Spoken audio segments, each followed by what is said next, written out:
I acknowledged before my respect to Aboriginal colleagues, and I also want to acknowledge my respect for the Aboriginal families we work with. We all know that to work in child protection in this country means you've come face to face with the devastating impact of the stolen generation. Yet our Aboriginal colleagues and families bring so much humour, hope, resilience and courage to this work, and they've taught us so much. So may I pay my respect and state my commitment to speak about them with the utmost respect and hope. Righty, I'm just going to make sure this now works. Right, so welcome to you, our dear colleagues who've travelled far and wide to be here today. I understand we have 542 caseworkers in the room. That 5 years ago we had our first practice conference and we had about 300 people. So to have 542 practitioners here to talk about practice is just wonderful. I also understand the people who've travelled the furthest are Tim and Pamela. Are you here, Tim and Pamela from Deniliquin? 700 kilometres they've travelled to be here. And I also want to welcome Mount Druitt and Coffs Harbour in particular. We understand they're live streaming as a whole CSC and sitting together to listen in. So welcome to the live streamers who are with us.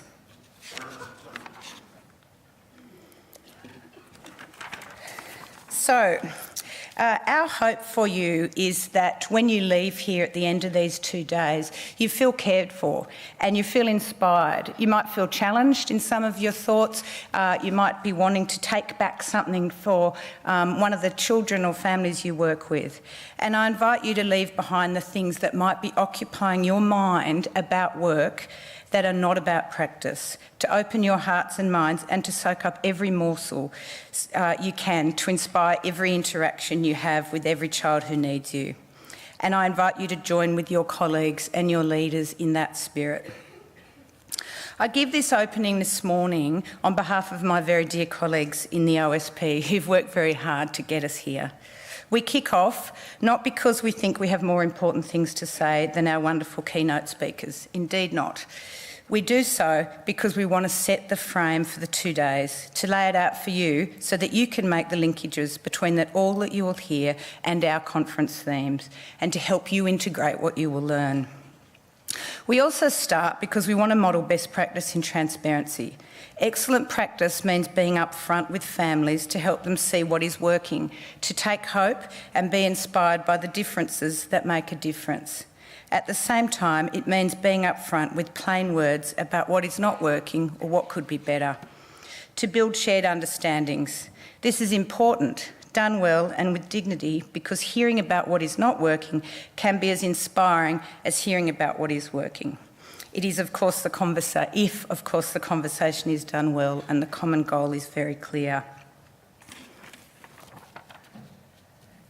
So, this has already been touched on, but you have some fantastic speakers over the next 2 days, and you're going to be hearing about themes of dignity and healing and family preservation, and it's a fantastic time in this agency for us to really be embracing those themes. And I'll talk with you a little bit more about those themes right now. I just have to make sure I find the right piece of paper where they're written down. So every year we choose themes and we work very hard to integrate every bit of the conference into these themes. So this year's themes are about protecting children, preserving families and healing communities. They're themes that speak so well to the work we do every day. Our jobs are to make children feel and be safe and to connect them to people who love them and help them to heal from experiences of violence, neglect or abuse. We'll never do this well unless we see and work with family and community. We need to try everything to keep children safe at home with their families. But the idea of preserving families is so much more than this. We'll talk today about how kids need to feel like they belong to a family, to love people who love them back, and how we can push our traditional ideas about primary attachments to think about other important relationships like brothers and sisters and aunts and uncles and community. And you'll see the healing theme run strong through our learning over the next 2 days. To support healing for a child, we need to look for opportunities to help families and communities heal so they are strong for their children. And this needs us to take a hard look at our practice and what it means for a family to have had their children taken from them and the legacy our department may have left for those families and communities. So on these themes, you'll be hearing from 3 very wise women today who will talk about dignity, healing and safety. We're honoured to have Dr. Kathy Richardson from Canada. Kathy is one of 4 amazing practitioners who form the Centre for Response-Based Practice. And Kathy's visit is excellent timing for us, and shortly I'm going to show you how her thinking and work in response-based practice features in our framework. You'll also be hearing from Judy Atkinson, and Judy will inspire you to think differently about healing practices with families, and she will help you reflect on how Aboriginal families may experience our work with them.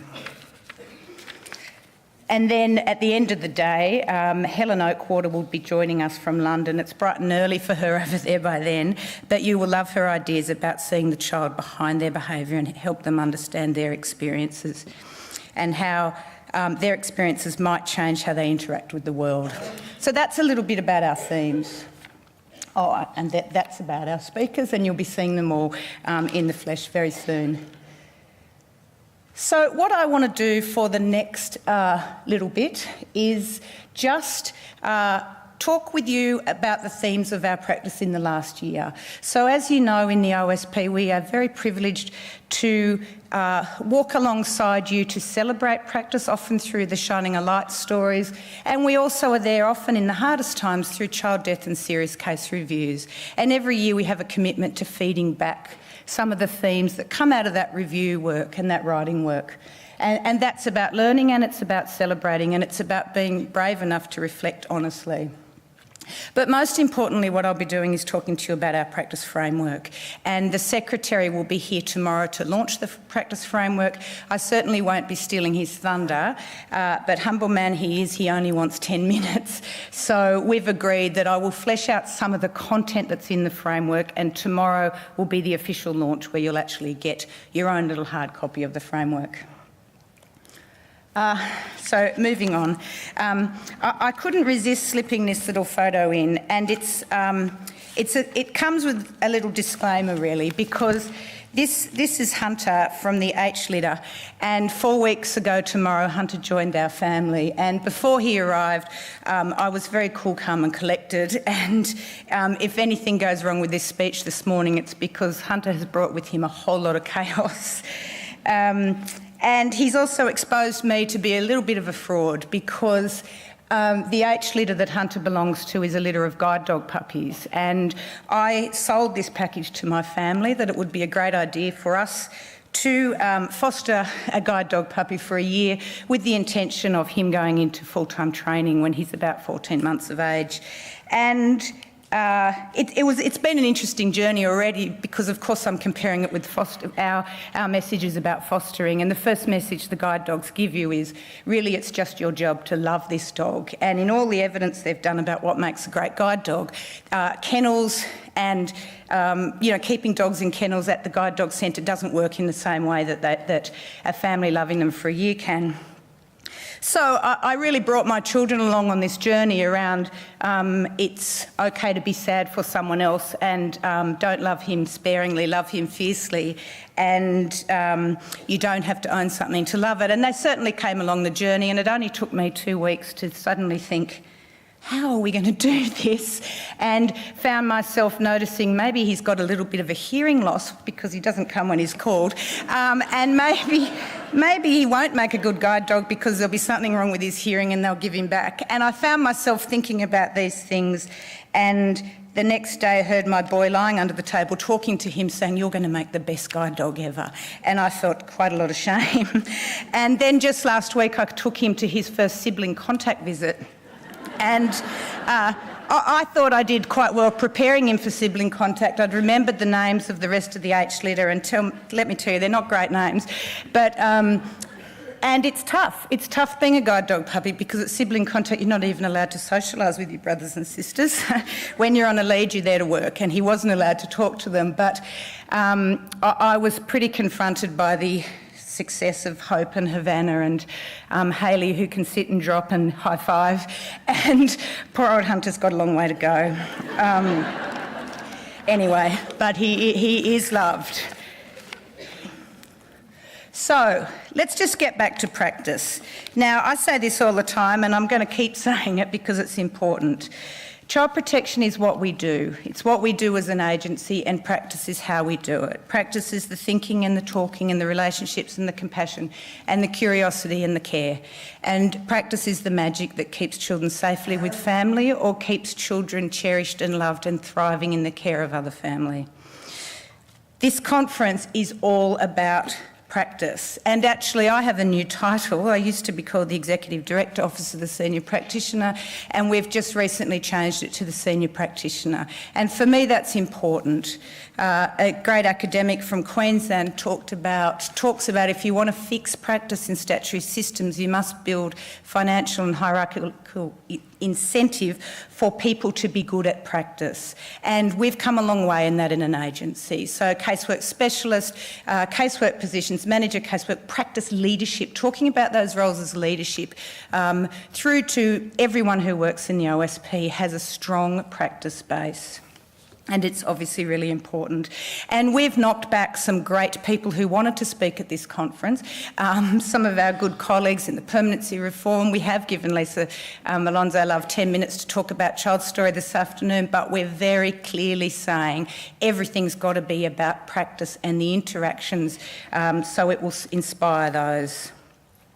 So I'm going to now touch on the celebrating our practice and this year's 90 submissions for the Shining a Light story. But I'll stop for 1 second, and I very much hope Narelle from Blacktown is here, because I had the honour recently of meeting and talking with Narelle about this family. Families obviously have given their permission to be in our report. But Narelle from Blacktown worked with a mother who was up against it in terms of taking her baby home from hospital, because she'd had 3 children taken previously and she had some serious problems with all sorts of things, really.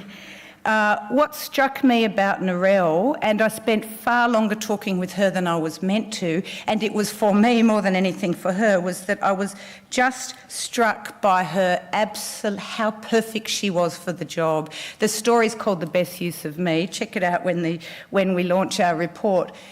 The thing about Narelle is she was incredibly persistent and she stuck with this story. And at one point I said to her, when was it along the way of the pregnancy, she was doing prenatal casework, when was it along the way of the pregnancy that you believed that this mum really had a chance of keeping the baby? And she said to me, and she looked surprised, she said to me, right from the beginning, if they don't believe in me, if I don't believe in them, how can they believe in me? And she was incredibly genuine about it, and I have no doubt that this little girl will grow up safe and loved with her mum because of Narelle's work. And there's not many professions that can lay claim to such an achievement.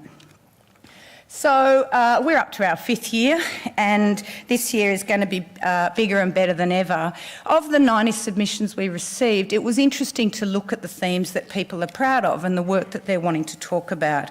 A lot of stories this year about children going home and practitioners who fought to get children back to families. And there's lots of stories about brave stories about holding risk in teams, and brave practitioners and brave practice leaders who fought hard to look at creative and different ways to keep children with family.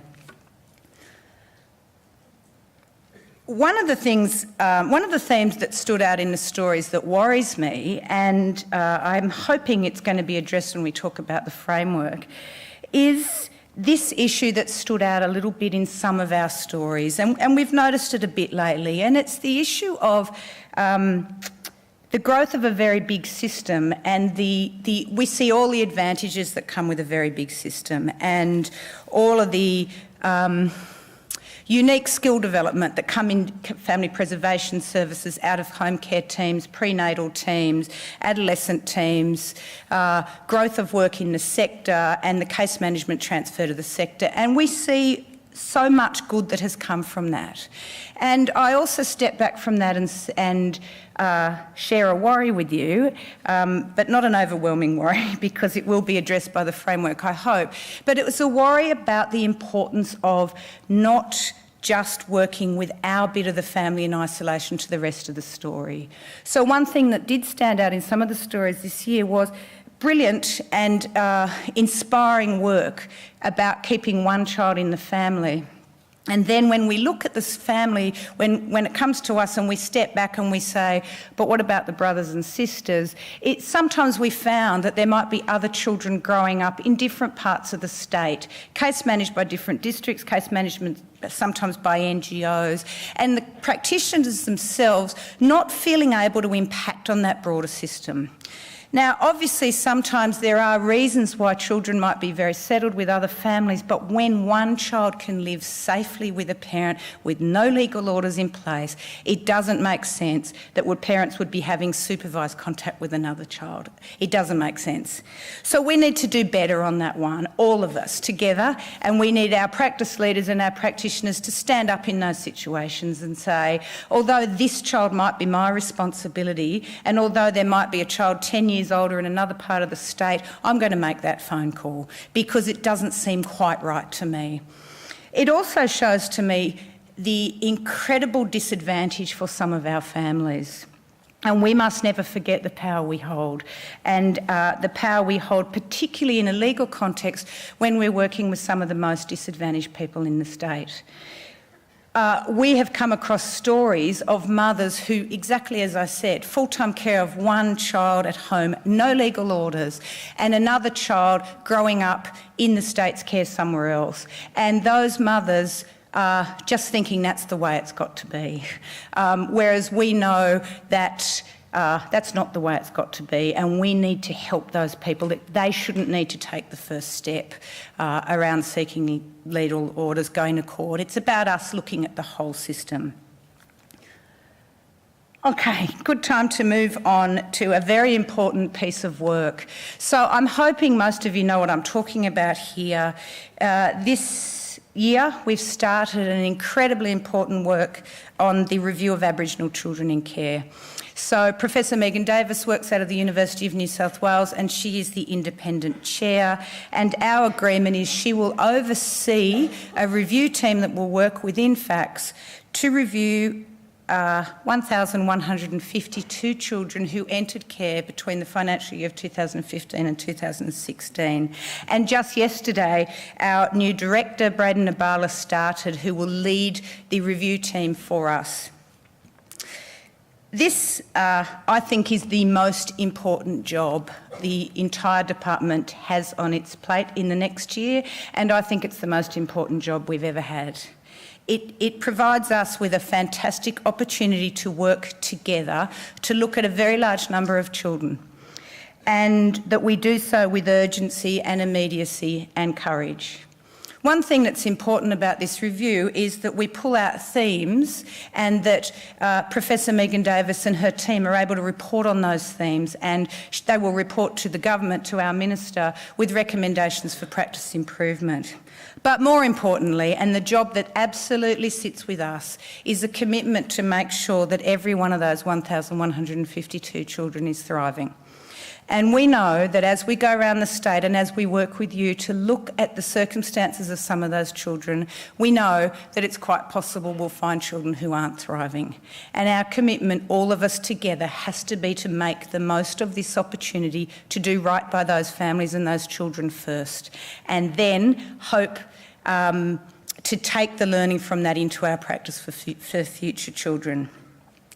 So we've well and truly kicked off, and we've done the first patch of reviews. 52 children's circumstances have been looked at, and we started in the southern bit of the state.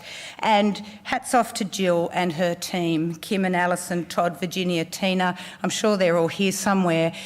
We started there because we knew that they were very welcome and willing to have their work looked at. And it was great for us to test the review tools and work alongside them. So, some of the things we found when we looked at those children is The positives are that it was very clear out of those 52 children, there's a strong commitment to keep children with family and to keep children at home, and that really stood out. And the other thing, I'm going to say it again, what stood out was the willingness to have our work critiqued, and that's what this is all about. The other themes that stood out was the need to try more different approaches. Half of those children entered care under emergency orders, and it was clear when we looked into those stories a bit more closely that it would have been good if we could have done something to have prevented getting to that point. Family group conferencing, family finding, earlier mediation, earlier creative options.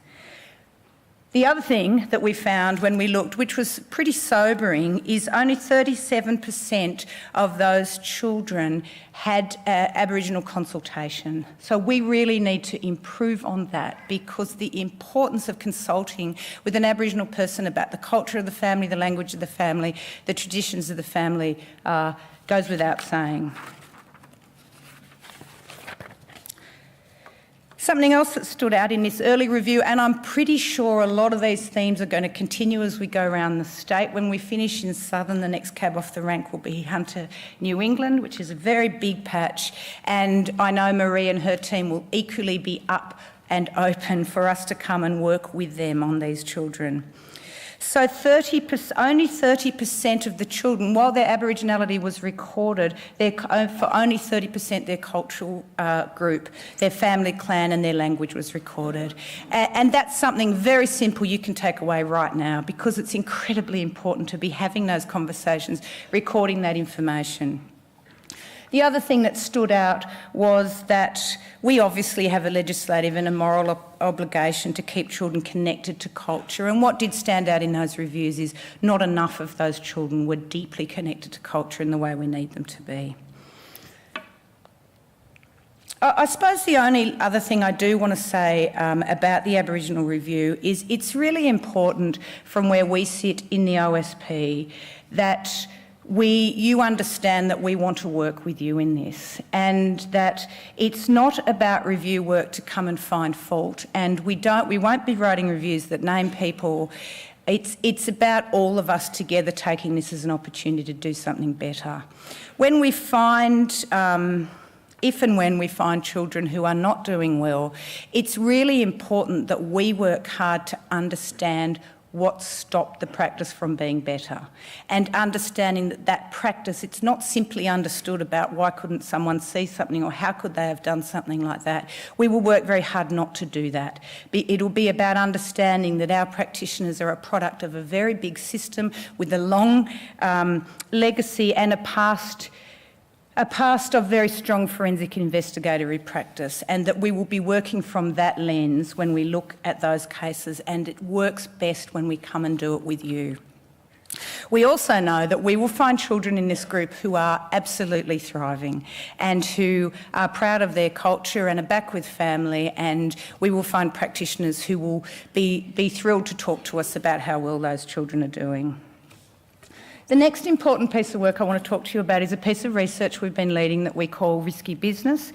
And this is a really important piece that we hope to publish very shortly, where we've looked at our decision making. We compared 125 children who entered care at high risk and against 125 children also at high risk who didn't enter care. And we've got a whole lot of factors, and I'm only going to touch on it because it's a very big piece and it's important that we get the numbers absolutely right.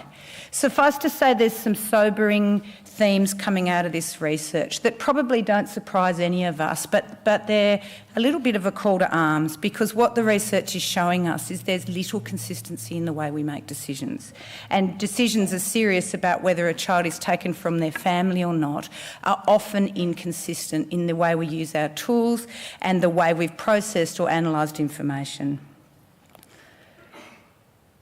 One of the things that really stands out about in the research, the factors that are what we would say correlate your chances of having your child taken from you, the factor that was the strongest was the perceived willingness of the parent. How willing, how compliant, this is our judgment on parents, how willing they were to work with us. That was the strongest factor of all about whether their child entered care. Now, on one hand, you could say, well, that makes sense. If people are not motivated to change, or they're not wanting to work with the statutory system, or they don't want to access help or supports, you can imagine that the chances of the risk coming down for their child is not as high as someone who is. But think about that. We need to think about how subjective our thinking about people is when we call them willing. Last year I talked about, but I'm going to talk about it again because it's important, Schlonsky, Aaron Schlonsky did some fantastic research in Canada where he used actors to role play a mother at-risk situation. She'd admitted to physically abusing her child. They used 2 sets of actors, and one actor was very compliant, very friendly, very easy to talk to, and another actor was what we might describe as a little bit hostile. She was a little bit, not physically so, but she was a little threatening in her tone. She questioned the worker's credentials, who are you to tell me what to do with my kids type way of speaking. The interesting thing is both actors played exactly the same story about risk. The risk to their child, what they said they did to their child, was exactly the same across both examples. And a whole number of practitioners interviewed both mothers. And what do you think happened when they were asked which child they thought was more at risk? The child of the mother who was perceived as not willing was seen to be much more at risk than the child of the mother who was perceived to be compliant and friendly, even though the risk to the two of them was identical. Remember that research when you remember this fact, that our subjective judgment of people and their willingness is easily influenced, and we have to do our best to chip away behind that. When people are frightened, when people are ashamed, and when people have a history with us, it's very likely that one of the ways they may present is hostile or resistant. And when we hear that that is such a key determinant in how we perceive them, we have to do everything we can to look a bit more deeply. The interesting thing about that research also is that it found is that at the end of it they tested the saliva levels of the caseworkers, and they were the ones who had interviewed the mother who was not compliant had heightened stress levels. So it's something unconscious about feeling stressed. This person's making me feeling stressed. As I feel stressed, I'm more likely to perceive risk for her child. The answer to all of this, obviously, is skills. The more skillful you are, the better you are at dealing with people who may be heightened in their response to us, the less likely you are to feel stress. But it's pretty bloody important. And the last thing that's coming out of that is very important about the way we use our power. And I mentioned this before, but the research really looks at use of SARA and use of the SDM tools, and found that we haven't always done them consistently or correctly. We don't talk to children enough. Children's perspectives were not strongly enough coming through in the assessments, and sadly we haven't been as transparent with families about our decisions as we could be. So just in finishing on this with a more uplifting story, Emma from Hawkesbury, fabulous work with this family, and this girl, the oldest girl in that story, was an unusual story because she was at 14, family had no involvement with us ever, and she turned up at Hawkesbury CSC at the front door and said, I need to speak to someone about my family. Brave little girl. And she told a story that her mum and dad used to be good parents and they're not anymore, and she thought she needed to tell someone. Now, this girl and her 2 siblings, at that stage the new baby hadn't been born, they came into the care of family, and Emma from Hawkesbury did an outstanding job with this family, and they're going back home. And the nicest thing about the story was that Emma, she had to take on the magistrate a little bit because there was some fairly strong evidence. This is a family that was doing well, and drug use came along and everything spiralled quickly, and Dad lost his job, and you know the story. Things spiralled quickly, and her point was, I listened to this girl, Tiffany her name, I listened to Tiffany when she told me she wasn't safe in her family, and then I needed to listen to Tiffany when she said she was. And she fought to get these children back home. So well done to you, Emma. So now what I'm going to do is show you our practice framework, and I am hoping that this framework, is going to do a whole lot to make you feel confident about your practice. If you're one of the people who might be worried at the moment that there's enormous growth in the sector and the real work, the real practice work, the real therapeutic work is happening outside us, MST rollout, FFT rollout, the permanency reforms, if you're worried about that, take heart, because this framework will land you squarely back in place and remind you of our mandate and our role to work with families. And if, like me, you're a little bit worried about the fragmentation I talked about before and the bigness of the system, also take heart, because this framework is the answer for all of us in conceptualising our system.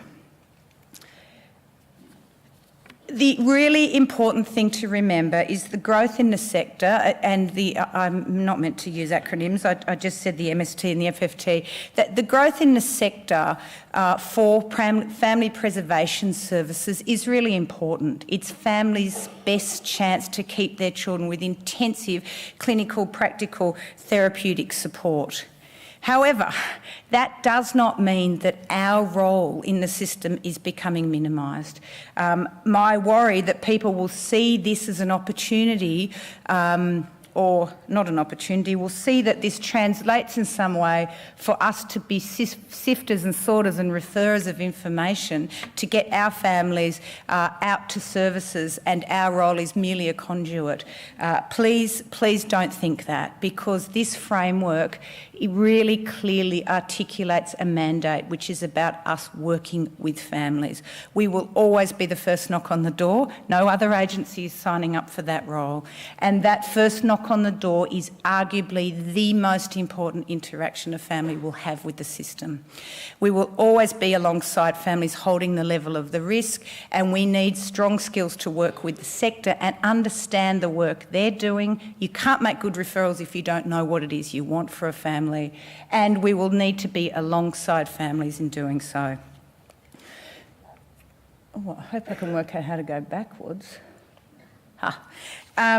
So, this is it. This is the framework. Basically, what you have in front of you is just a circle, and when it comes out, you'll just have it on a piece of paper, but you will also, every single one of us will get a flip chart that will sit on your desk that you can turn all the pages over, and it outlines every different part of it. You don't need training in this framework. However, it is coming to your districts. We will be bringing roadshows out to every district and talking you through it. It probably is a 2-hour briefing. That's all that's required, because what you will see is lots of what's in the framework you will already be familiar with. But what it is a way of conceptualising everything that is available to our practitioners in their work with families, everything in the system. And my hope with this is it's going to clear up a whole lot of bloody confusion. The sorts of questions that come to us all the time about what's the difference between family group conferencing and family finding, what's the difference between group supervision and individual supervision, where does WAM fit in, this I'm hoping will be the answer to all of that, because it shows you that they're not mutually exclusive. All of them are endorsed approaches of our agency. So, quite simply, the 5 brown circles in the middle are the capabilities of the work, and the Child Protection Academy that we're hoping to get some more money for soon, which will be our new skill development approach for practitioners. Those 5 capabilities are really the heart of what practice is about. Every part of your work with families is in those 5, and they go round in a circle because we're trying to break down fragmentation. You don't need different skills to work with family preservation, early intervention and child protection. They're the same skills. And so influencing change, that's about how we lower risk, working with family and culture, building purposeful partnerships with families and with the sector, assessment obviously, and building lifelong connections. Every person who works for FACS should see their role in one of those 5 brown circles. So all the work of commissioning is obviously in the purposeful partnership work. The circles that sit outside that are the evidence-informed approaches that support our work. Now, a lot of you know these already, and we will be designing the academy and further training rollout around these modules, which is the motivational interviewing, and I'm going to take you through some of those a bit more. The circle I want to spend the most time on, though, and this is the circle that we're most excited about, is the green circle, because this is about the language, the principles and the standards and values that unite us. And I'm going to talk about the principles in a little more detail. The orange circle, the structures and systems that support us and the decisions we make, that is your practice leaders, that's WAM, that's the legislation, that's group supervision, that's individual supervision. So when you get this, it will be on the casework practice site, and every bit of it hyperlinks into very extensive how-to information. So these are the mandates. Now, what we know, good research, Morag MacArthur, ANU, found that what makes a resilient child protection practitioner, and it's an Australian study, one of 3 most important factors was role clarity, knowing what your job is. And in the past, sometimes our practitioners have become all things to all people, when what we really need is concentrated effort on the skills that help families change. We need to be good at assessing risk, but we equally need to be good at lowering risk. Assessing risk is just the first step. It's what you do with that risk that matters, and that's about motivating change. So this is a mandate that gives you explicit permission for this. And the practitioner mandate, we build relationships that are focused on children. We work hard to give dignity, partner with parents, families and communities, and use collective wisdom, skills and courage to keep children safe. That's a great mandate. And there is your permission right there. And that's what I really want you to take heart from. There's a leadership mandate that talks about we'll lead with moral courage to inspire and guide practice. We'll support practitioners to take collective responsibility for the decisions they make. That's a pretty powerful leadership mandate. And then you have an agency mandate that says we work in solidarity to create a system that supports meaningful change for families. We partner with practitioners, communities in the sector to improve practice. So every person in this department, from the most junior to the most senior, will be taken through these mandates. Now, for those of you who worried that we've stepped away from practice first, ease your worries very quickly, because you will see the practice first principles are alive and well. They are at the heart of this framework. For those of you who feel sorry that practice first didn't make your site, don't worry, it's here in these principles. Now, what we know about principles is they're only ever as good as people's commitment to sign up to them. So they are just statements and commitments, but we have strong hope that they can be unifying and defining for our practice. So while the approaches are certainly evidence-informed and world-class in terms of contemporary thinking in child protection, our principles are uniquely ours, and they've been chosen by our people for our people. We know, and there's strong evidence, that principles are incredibly important, particularly for a workforce as diverse as ours. We have the largest entry gates into our system of any child protection system in the country, so a huge variety of tertiary qualifications in our workforce. And that's great, because it brings a rich mix of skills and experience. But what principles can do is unite our work. And we've seen when whole officers take on principles with heart and mind, we've seen the impact they can have on children. So I'm going to take you through the principles, and in a second I've just been reminded to just quickly show you the systems, and that will sit in the outer circle. And the values and standards, these are the facts, standards, these are the facts, standards and values, and they're also the out-of-home care standards and the practice standards that are over there. So it's just a way of condensing everything that's in our system. So our first principle is a no-brainer, and this is a place we had to start as a statutory system who's just about to do the largest review of Aboriginal children in care ever in this country. This was the place we had to start, and it's the right place to start. We respect all cultures. We are deeply sorry about the impact of the stolen generation. And being sorry means we are committed to make sure we do not repeat past injustices. So that is our first principle together, and may that principle keep us brave and keep us united as we go forward. Our second principle is about language, and it is broad about language. We could talk about language a lot, but the statement that comes with the principle, as you'll see, each of them has an actual statement. The statement is that we will speak to families with respect and about them as if they are in the room. Now, Let me tell you that this one comes straight out of the Practice First principles, and this one caused some controversy when it was first implemented in some offices. And so I'll just cut to the chase and save time on this one. One of the things that people often say about this is this principle, if we live by this principle, will impact on our right to debrief. It'll impact on our right to vent our frustration when we see awful things and hurt to children, and that it will mean we can only say nice things about families now. Now, let me tell you, all of that is just bullshit. That's not what this principle means at all. Arguably, talking with respect about families means being more real and more respectful to them about your concerns and about our frustrations.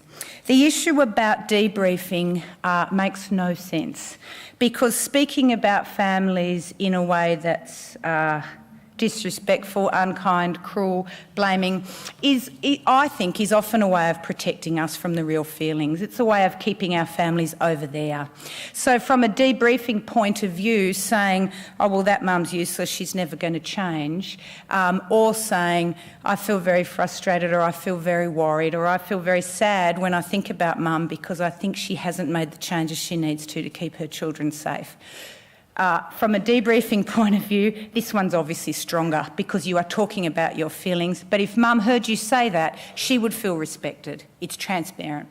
So what this principle asks you to do is to sign up to it together, in the tea room, in the car, in the queue, in the coffee shop, that we challenge the way we speak. And it's not just about political correctness and about being nice, it's about evidence that says if you change the way you speak, you change the way you think, and if you change the way you think, it will spill over into your interactions with families. We know as a big statutory system we got too far away from our families, and we've got too far away from the feeling that comes alongside this work. These are sad stories. And talking in this way, always being mindful that if families heard us, they would feel respected, is a really good way to get us more in touch with the feelings of the work. We'll be asking every part of the agency to sign up to this one, right to the top, and you'll hear Michael speak about that tomorrow. While we're on the subject of language, I'll just spend another minute on it. It was T.S. Eliot who said last year's words belong to last year's language and next year's words await another voice. Now, the reason I'm pulling that little nice quote out is because the thing about language is it's constantly evolving. The language we might have been pushing in the OSP 5 years ago is now old hat. It's not about political correctness and did I say the wrong words, it's about constantly thinking together about our choice of words. Simple example, we talk all the time in this agency about the front line out in the field. Now, we all talk like that. I talk like that. We've all talked like that for many years. Does it do any harm? Well, no, not really. But when you think about the front line in the field, what sort of image comes to mind is a fairly militaristic image. Is that the best way to talk about our practitioners in the community? You see what I'm saying? You talk about cases or you talk about families. It's just constantly changing the words we use. We talk about removing children or we talk about taking children. And it doesn't mean we always have to think before we speak, but being open to thinking before we're speaking. It is really what this is about, and being aware that certain words alienate us from the families we're trying to help, and being mindful of jargon and acronyms and how they would be perceived if you were the family on the other side of it.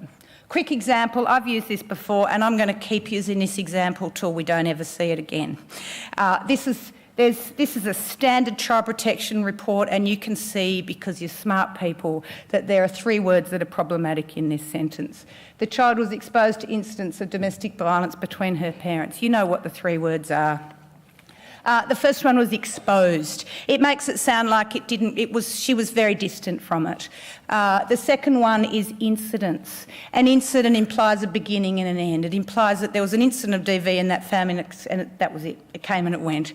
Whereas we know that children who live with domestic violence live in a domestic violence is chronic. There's a build-up, there's an after, and the actual event that we might be talking about is not isolated in the way the child experiences it. And the most offensive word in that one is the word between. You see what language does? There are children who live with parents who have equal power and who are both violent to each other. I do know of children who live like that. It's not the norm. It's not the majority. It's not what our data would bear out. Most of the children we work with live with violence where one person hurts someone else, and if you know that, let's get rid of the word between and let's get some accountability to the way we use the words. Different way of writing the sentence. Sophie saw her dad hit her mum with his fist and she heard her crying afterwards. What you can hear is that real words, plain words, make it much harder to ignore. That gives a much stronger message. It's time to start writing that way, and it's time to start writing that way in briefing notes and get rid of jargon and acronym and labels, because the more we talk about this family's got a mental health or a DV problem, the more we distance ourselves from feeling about it. It's time to get some real words back into our work.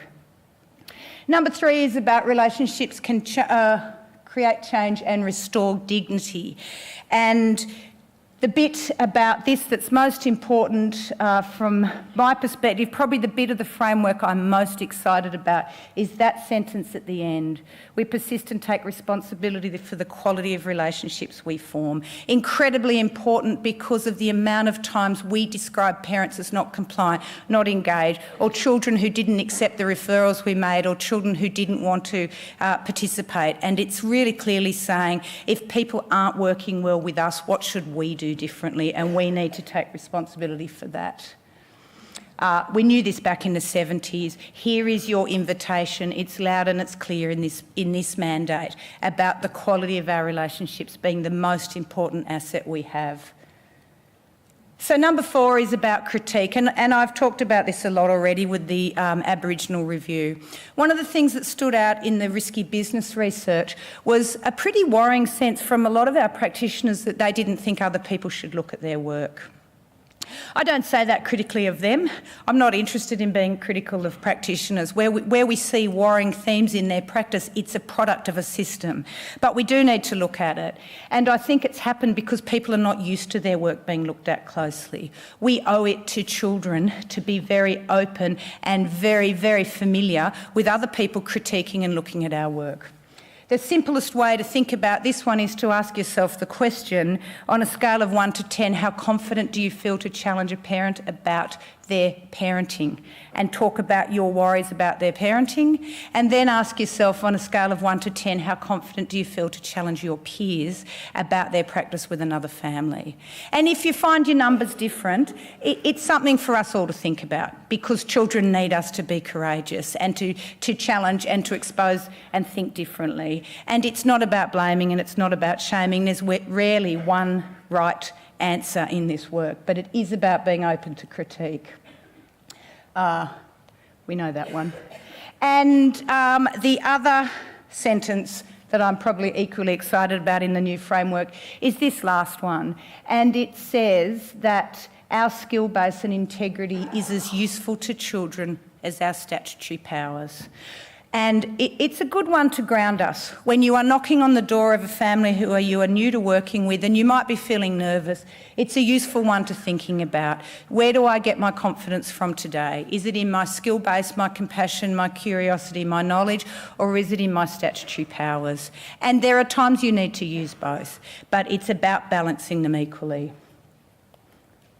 So we'll just quickly touch on the approaches now, and these don't need anything except a mention because most of you know them pretty well, except this one. And luckily Kathy Richardson can really give you a great dose of this a little bit later. But it is fantastic to be talking about dignity-driven practice in a statutory child protection system as big as ours. We're the biggest statutory child protection system in the Southern Hemisphere. And this is the biggest gathering of child protection practitioners we've ever had in New South Wales, or statutory ones. To be talking about dignity is incredibly important for a system that has the legacy of forensic and investigatory practice. And it's a fantastic time to be doing it. We know dignity is the state or quality of being worthy of honour or respect. But the important bit about dignity, the reason we really decided to put it in our framework is because this way of thinking is about uncovering people's resistance. And it's simply this. Starts with the theory that wherever there is oppression, there is resistance. Whenever awful things happen to people, where people have no control in situations, their power is taken from them, and we know a lot of people because of a lot of abuse and neglect stories, it's about remembering that whatever happened, in some way they were resisting. Traditional child protection approaches do not look at resistance. Our tools are not calibrated to look at examples of resistance. But what we've got very passionate about in the OSP, and I'm at the moment doing some research on this, hopefully, that to really prove the value of dignity. As we try and restore someone's dignity, what happens is it taps into our empathy differently. We hear stories differently. We suddenly see people as more willing. We hear stories differently. We suddenly understand risk. I'm going back for 1 second on that, if I can. I have given a lot of apologies over the last couple of years to women who lived and who were residents of the Parramatta Girls' Home. And just so that you know, fantastic number, 85 women so far have had individual apologies from our department and compensation, and so they should. And we could all say too little too late, but it's fantastic that it's happened. And the process of looking someone in the eye and saying sorry on behalf of the department and the New South Wales government is incredibly important. But the thing about this is that this approach of looking for resistance has absolutely changed the way I give those apologies, and I wish I knew about it when I was a young sexual assault counsellor many, many years ago. Had you said to me back then, a fairly strident social work, feminist sexual assault worker, whenever those women come in who've just been sexually assaulted, I want you to ask them what they did. What did you do? What did you do? Every step of the way, I want you to ask them what they did. I probably would have said, I don't know about doing that, because it sounds like I am judging them. It sounds like I'm assuming they should have done something. When you see this work done well, and, hats off to Alan Wade, who really inspired us with this thinking. When you see it done well, that's not what it does at all. It restores dignity because it makes us another story available. It keeps people out of the story as a victim, and it allows people to tell the story of them as the survivor. So the best example I can give is a woman I'll call Joan, who I apologised to just before Christmas, and she was 82, and she was magnificent in her suit and her courage to come to a room full of lawyers and to talk about what happened to her when she was 15 at Parramatta Girls' Home. And she started with an address to all of us. And because of this way of thinking, I've learnt to listen to the stories people choose to tell about themselves. And what she talked about was the love of her mother in the early years. And she talked about how her life changed very quickly when her mother died suddenly, but how much her mother loved her. And she went on to talk about her experience at Parramatta Girls' Home, and the words that hurt more than anything were, you came from the gutter and you'll go back to the gutter. And how Joan had proved them wrong as she sat there in her magnificent suit next to her 84-year-old husband, who said, I'm just here today because I'm proud of Joan. Listening to her story and starting with mother love was her way of resisting the labels, and her being so brave and so strong was her ways of resisting the words. After the apology, every letter we read ends with a sentence that says, if you ever want to speak, I'll make myself available. And after the apology, I left, and it was only about half an hour later I got a call from the lawyer, and she said, Joan wants to tell you something. So I went back, and when I went into the room, she looked very different, and I sort of had a sense about what was coming next because she was very nervous and she was shaking, and she seemed a lot less composed than she'd been earlier. When she'd talked earlier, she'd spoken about horrific physical and emotional abuse, and when I went into the room, she told me about being raped just before she left Parramatta Girls' Home, and the superintendent knocking off for night and having left her. She broke a plate, she'd been put in an isolation room, and as he knocked off his shift, he went into that room that night and raped her. Now, Obviously, from an ethical point of view, I was in a bind listening to her story because right as we were speaking, there was a claim for compensation, and our legal team do a very good job with the state's money, and there's obviously a way you have to think about these things, and I knew that this story would make a difference. And she said to me, I'm not telling the story for that reason. Of course she wasn't, but she was resisting because for 67 years she'd never told a soul that story, not a single person, including her husband. And she said to me, I can tell you, but I just don't want those young lawyers to know.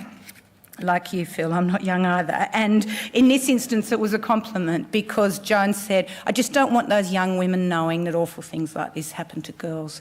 So I'll tell you, and you can tell the other lawyers, but I just don't want the young women knowing. I left there inspired because that was her way of resisting. She, all these years later, was still looking out for other young women. She was still looking out for women, and she was still being brave and strong. But the theory of looking for resistance is incredibly important. We've done some work on how this works in assessments of mothers who live with domestic violence. Our standard tools just get the story of what happened, how they felt, what they saw, what happened, what supports they need. This approach just adds in a few more questions. What did you do? What do you do? How do you know he's going to do that? What do you do in the past? What it elicits is a whole lot more information. We did a quick little bit of quick and dirty, not scientific research with our specialists on that exact thing, using a couple of different examples. And what we found is that they perceived the mother as far more compliant, far more protective when those few extra questions were asked. Because what happened is there was a broader amount of information on the table that went to the parents coping. And the stuff about, I know he's at the pub, I know he's going to come home, so I get the kids next door to my sister's house, or I put them to bed early when I know he's going to get angry. Suddenly that information was on the table for assessment that hadn't been available before. The mother was not different, we were different. But what happened is, by hearing those stories, it tapped into our empathy, and we saw mum differently, and we saw her as willing, and we saw her as protective. Now, those labels are the labels that often mean whether your kid comes into care or not. So that's the value of this approach, and you'll be getting more of it because we love it. Family finding, look, we know about family finding, and Kevin Campbell's doing his job to train every single one of you. But what we're seeing, and this is a lovely piece of work from Kirsty Raymond Terrace, where two kids, she wanted to connect them with family, and no word of a lie, 6 carloads arrived at the river this day for the meeting, and there they are, and the 2 kids are that little boy and that little girl, and they're with family, and it was a fantastic example. One of the things that Kevin Campbell, and I will finish on this, one of the things that Kevin Campbell talks about is loneliness, and loneliness as the biggest health risk that's facing people in this country and indeed the developed world. And he talks about the risk of loneliness for children in care, and the importance of family finding. And I remember a previous minister and me being the bunny who had to try and explain family finding to him, and he said, but isn't that just what caseworkers do? They find families, isn't that the job? But when you see it in action, and those of you who've attended it, it's so important about emotional permanence and connecting children to relationships and to healing and to families and communities. It's not about finding a bed for the night. And that's sometimes what we've heard people say, I don't like family finding because I need a placement, and what contacting an uncle in Alice Springs isn't going to help me today. I get that, but it is going to help that child in the long run. It's Kevin Campbell who says we don't have a foster care crisis in New South Wales, we have a family engagement crisis. And it's about our responsibility to connect children to family. This bloke is Brian from Biripi, and without a doubt my most inspiring moment this year was meeting with him, because this little girl was lonely, and we spoke to her mother yesterday, and we have permission to show this photo. And Brian talks about when he first worked with this little girl, the police had been called because her behaviour was so challenging to people. And they just didn't know what to do with her. The school, the community, the foster placements that broke down because she wasn't where she wanted to be. And he was brand new. He was brand new to the work, and he talks about the first time he met her, she was sitting on a cupboard hurling things at teachers, and he went home and cried and said to his wife, "I can't do this work because I don't know how to help her. I thought I knew something, but she makes me think I don't know anything at all." And he decided to stick with it, and he decided to try and understand what was happening, and he asked her what he could do for her, and she told him that she wanted her mum. And that became his job. And he found her mum, and there were reasons about why she and her little sister were taken from their mum when they were very young. Mum was very young and there was very high risk. But he worked with this mum because he knew this little girl was lonely, and he got her home.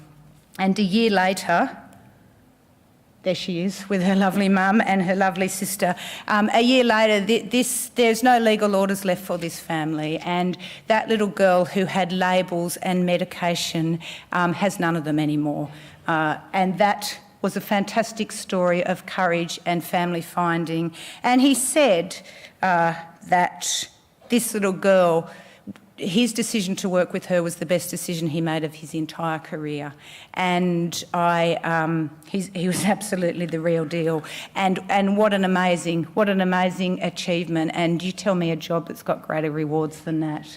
But it was about trying something different, moving placements that weren't working, and over here was a mum who was in grief for her child, and all he did was got them back together. And of course, there was a lot along the way with that. But to see the difference in her now is obviously speaks volumes for the importance of family finding. The rest of it is on the system. You know safety-centred practice, we know motivational interviewing, it's all there, it's got a great evidence base, this one, and we will be running out more training with it. Obviously SDM. And just to take hope, the sexual assault kit that you all got in hard copy as a folder that we know people have really valued. We've just loaded 3 new kits that we're not printing, but they're online, and they're of equal standard, and enormous care's been taken with them. So those kits are all online for you right now on the Casework Practice site to help navigate this. So that's it from me. I just really want to finish up by saying I really hope you have the most wonderful 2 days, and that you keep children in families in your hearts and minds, and you take something from these days that will really inspire your work. Thank you.